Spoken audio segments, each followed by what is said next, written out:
Hi guys, thanks for coming. Picture day, media day, right in the middle of camp. I know it's something we got to do. We've got a lot of work to do, so obviously everyone's minds are on getting better. We're not where we need to be, which we don't have to be yet. Today's a day where we kind of get our bodies, minds right. Next week's a 2-1-2-1-2. If I count them all, that's a lot of practices in 1 week. I understand we're going to get some heat, and we're relatively healthy. Dontre had where he had the broken foot aggravation. We might get him back Monday, Tuesday this week. Marshawn Lattimore is dealing with a little bit of a hamstring right now, again, the other one, but we're hoping to get him back this week as well. And I'm trying to think, that's about it as far as the injury front, significant injuries. We're practicing at Coffee Fields. They took Ackerman from us. That was my favorite field right over there. And Starting University keeps building stuff, I guess, so we lost our little practice field. We've got a great setup down. It's like a pro camp. If you're not, you guys are there, I think. It's a great setup. We're really appreciative of our intramural and just Gene Smith helping us get that all set up, because I like to take them away. The whole mantra or the whole thought behind that is you have to feel bad before you feel good, and we shouldn't be feeling good. You're in training camp. And then we move back here right prior to game week because it's like a golf course out here, what we practice on. So the legs start coming back, start feeling good about competition and playing. But right now we're just in, it's not survival mode yet, but by the time you hit Tuesday, Wednesday, Thursday, it's going to be pure survival mode, which is what training camp's all about. So with that, I'll answer your questions for you. Front row, Dave. Urban, there's been some talk that Mike Weber and Torrance Gibson looked really good at the scrimmage yesterday. Can you confirm that? How those Mike Weber had his black stripe taken off. He's a tough nut. He's a guy that has been doing very well. I think he's only the second one. Isaiah Prince was the first one. Torrance is a guy that we still haven't found our inside nine guy, we call him. He's the Devin Smith. He came to me. He realizes it's going to take at least a year to play quarterback here, especially with what's in front of him. And he said, I want to play. And I said, well, here's your options. Wildcat quarterback. We'll see what your skill set is at receiver, catching the ball a little bit. He's a very good athlete. We put him back there returning kicks. Obviously, that wasn't live, so I only think it's been a day or two. So for us to, say he's the anointed one or he's this or he's that, he's a kid that runs around pretty fast and is a really good guy. I mean, he's a team-first guy, which I really appreciate that. But is he moved to receiver? No. Is he going to play? Remains to be seen. And that was kind of his. Came to me and said, I want to play, and he sees what's in front of him with Cardell and JT and so forth. Second row left, Bill. Urban, I know you said that you guys don't talk about defending or anything like that, but About what? about defending the title or anything like that, but you've seen what it takes, knowing that it's going to take 15 games to accomplish that goal. Do you change anything in the off-season program with an eye toward longevity, maybe with a player? Oh, sure. Not with the necessarily, not for defending, but the health of your team. And that's something that I rely very heavily on with Coach Mick. It's interesting that my confidants are Steve Adazio, Greg Schiano, and some other guys I call frequently and hey, tell me about this situation, tell me about this, guys that I, no vested interest other than are very good friends and I respect them. And last year's team was a team that, not much experience, so we practiced a lot different. Now, how do you get chemistry, execution, team building, yet stay healthy? And that's occupying about, even as I'm talking to you, that's all I'm thinking about. Because that's a tough, I mean, it's a good thing to have. I just want to do right by these players. When you brought in Jack Willoughby, the kicker from Duke, He's doing good. what do you envision his role being? We lost Kyle Clinton, our kickoff guy, so I think we have him starting at kickoff right now. But he's in a battle for the field goal spot, too. That's an area that we weren't, Sean Nurnberger's a fine kicker. He's a freshman, so we don't want to panic too much. And he's got a strong leg, great dude, great guy. But the competition's good. So, and he's been good worker. Front row right, Tim. Yeah, Urban, getting back to Torrance, but then the Braxton Miller deal. How's the Braxton Miller move going in your mind? He typical receiver. We've guys that go play receiver that haven't. It's like a guy, safety going to play corner. That doesn't happen very often. But basically, what a corner does in our defense, you line up, you tape your ankles, and you run for 2 hours of practice, and play bump and run man coverage. As a receiver, you line up and you run for 2 hours. As a quarterback, you don't run. You run for maybe 4 or 5 minutes of practice, and you're doing other things. So he went through some, just muscle tightness. He's fine, but we're being cautious. This is a big week for him. So we introduced him. He did very good, and I'm anxious to, as he is, to get going and get a starting spot. I don't know if you indicated this or if it was Ed Warner, but are y'all going to be careful with him though, also from a contact standpoint? Yeah. What's sort of that plan in a nutshell? Yeah, we're just being cautious. Once again, Braxton taking contact isn't an issue. He's taken a lot of contact over his career, and we want to make sure that shoulder's healed. We were going to run a double pass the other day, and I want to make sure that he's ready to go throw it too. So we're going to keep throwing him this week too, because that's going to be, like that weapon that can do that as well as what he can do. God forbid, all of a sudden he throws that darn thing and then something happens. So I just want to make sure that he's ready. Big week for him. Front row middle, Ryan. What have you seen with Ed Warner and how he's handled the increased role in his transition? It's really not, it's not a dictatorship. It's never been that way. We have an offense. He's a very good manager. One of his strengths, obviously, he's a heck of a coach, but he's an organizer. And but it's not, this guy does this and all these other guys below. It's a team concept, and he's done very good. His focus, he's got to be. What I can't do is let him take away from that offensive line. Offensive line is the most critical. That has to be the best coach position on your team. And we're very fortunate what's happened the last few years here, so we can't lose that. We can't dilute that with calling a play, because calling a play, believe it or not, it's not that. I hear people say, I'm going to be the play caller this year. Great. Wonderful. I'd rather make sure those 5 guys are ready to rock and roll, and those plays usually work better. It was mentioned in the spring that he might stay down on the sideline. Yeah, he's going to stay on the field. That's the line coach part of it. So. Front row right, Austin. I know you're not going to tell us if you've made a decision or when you make a decision, but is 1 week of practice with the quarterbacks, how much closer would you be in your mind to settling on one of those guys? We're going to meet today. I have not had the data. I wanted everybody out of here last night, including myself, to get out of Dodge and go see your families. And then we have picture day, and so I'm going to meet with Tim Beck today and Ed, and I wanted a complete printout of every piece of statistical information we have.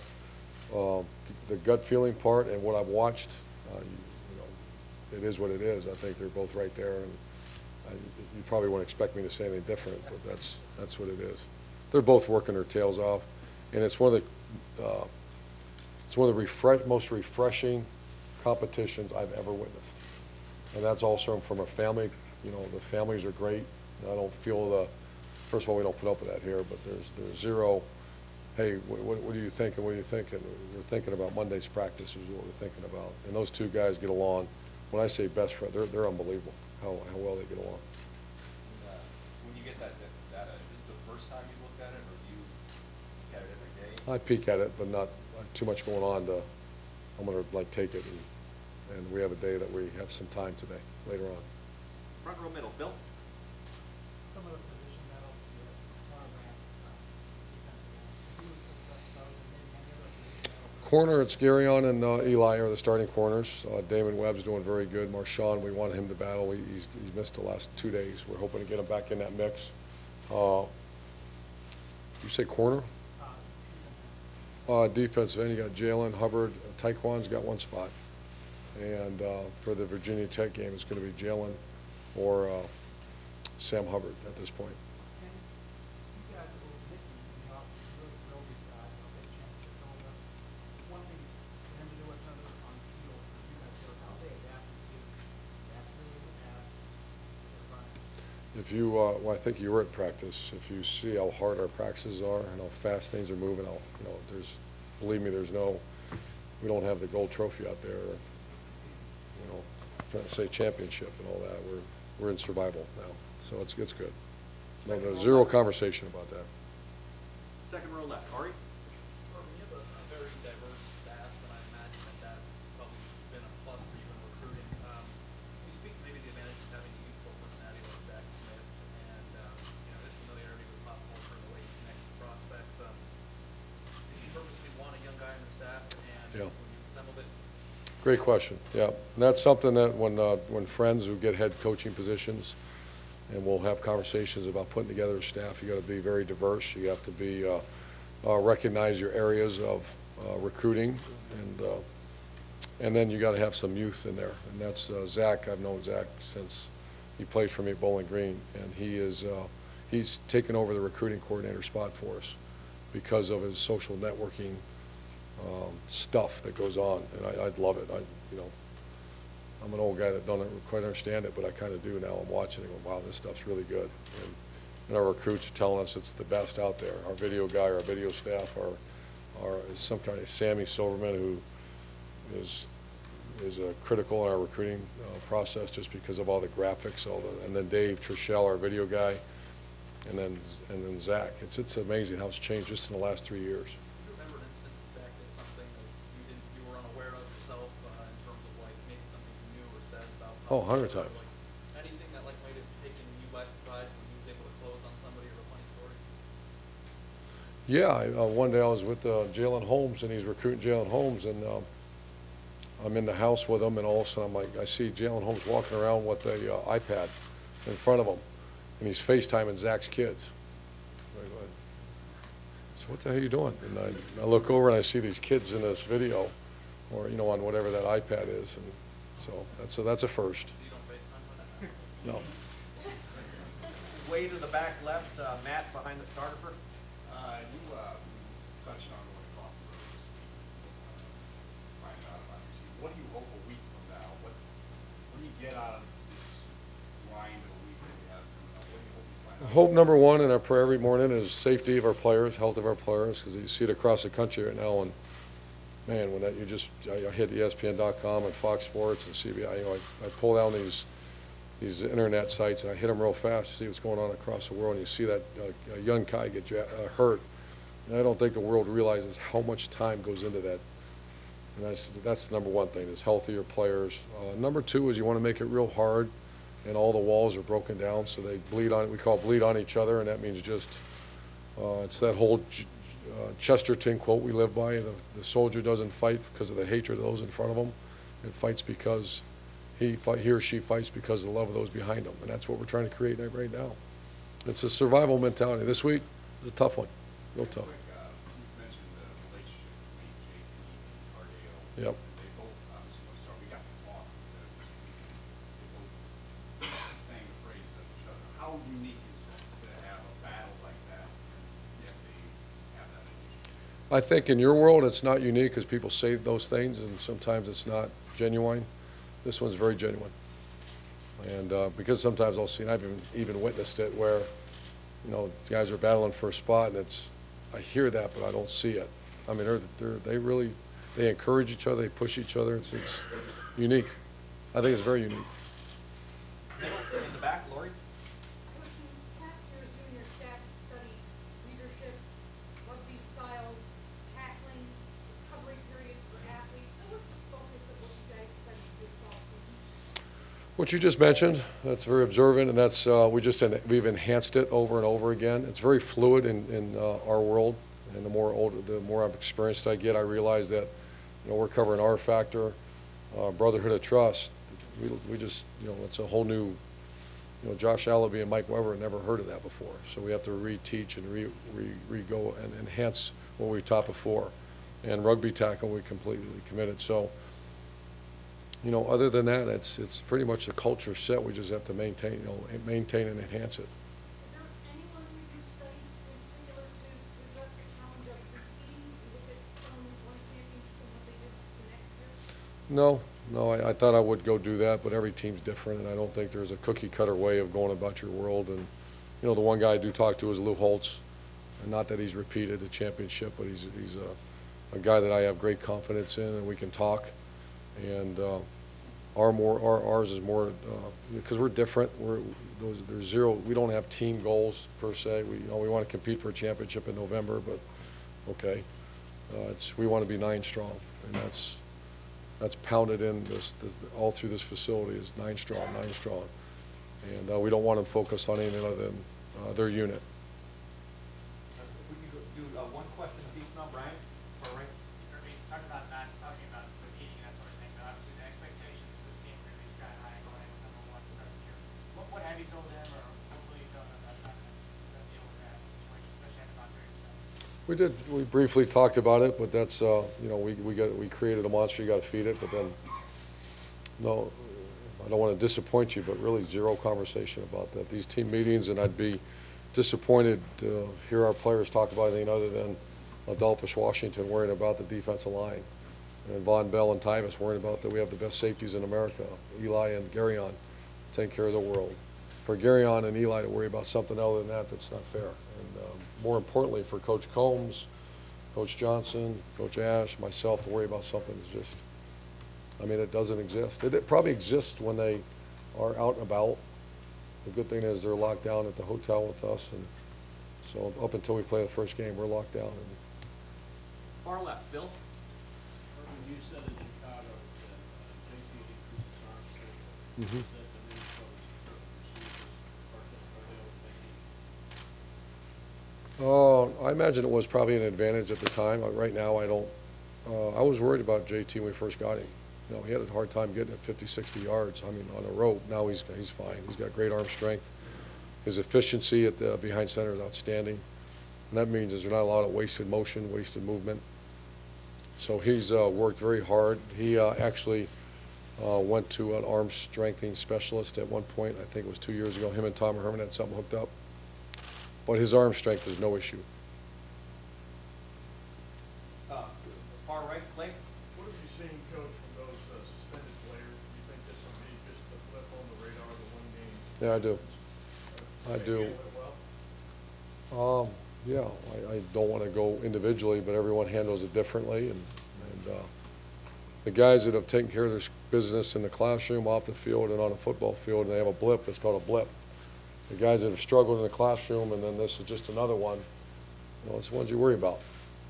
So, and I'm not going to give names, but every case is different.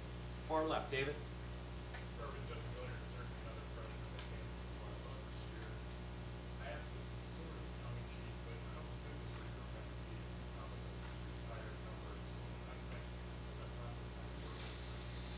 Well, good question. I didn't know how that works, and so he wanted, I think it's 47, right? And that's Chick Harley, if I remember right.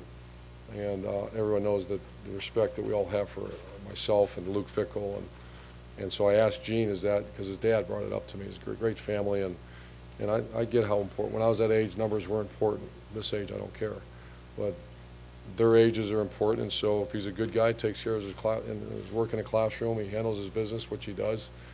You know, I brought it up, and they said it shouldn't be a problem. And we talked to the Harley family. I personally did. I talked to Archie Griffin. He's kind of the guy you run all kinds of stuff through for obvious reasons. And I didn't see any issue at all. Third row left, Ralph. When I was here during the spring, we talked about you personally try to prepare for this season. There's so much, so many similarities to 2009 Florida. So you didn't have personal experience like you had that season. Have you gotten to a place going into this season where you feel personally that you can make the balance that was lacking in Florida? It's tough. I mean, it's a freaking grind right now, man. And whether it's repeating or not, this is the same as our first year here. So at this point in time, there's not much balance, no. But I was going through some health, my chest pains and all that, so I'm fine health-wise and taking care of myself. But it is what it is. These next few weeks, man, there's not a whole lot of. I'm not playing Muirfield right now. I can promise you that. Coach, thank you very much. Thanks, guys. Folks,